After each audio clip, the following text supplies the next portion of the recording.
ఇదివరకు కచ్చపెచ్చ వ్యవహారము కాంగ్రెస్ పార్టీలోనే ఉంటుంది. కాంగ్రెస్ వాళ్ళు ఊరికే తీట పంచాలు పెట్టుకుంటారు, వాళ్ళంటే వాళ్ళకే నచ్చది, ఒకరికొకరు పుల్ల పెట్టుకుంటారు అని అనుకున్నారు. కానీ ఇప్పుడు బీజేపీలో కూడా ఇప్పుడు అంతకంటే ఎక్కువైంది పంచాయతీ. ఇప్పుడు బీజేపీ క్రమశిక్షణ గల పార్టీ అనుకుంటే కచ్చపెచ్చ వ్యవహారం నడుస్తున్న పార్టీ అనేది ఇప్పుడు జనాలకు అర్థమైంది.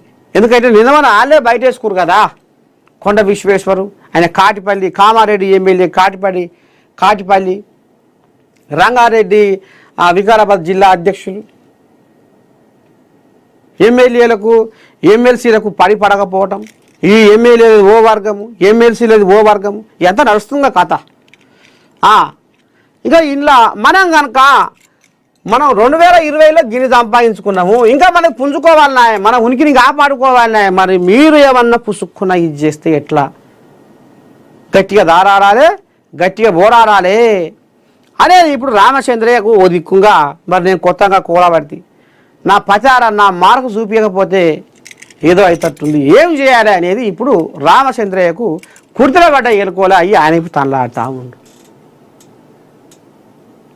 అంటే మరి ఇప్పుడు ఇది చిన్నసన ఏం లేదు ఏమో.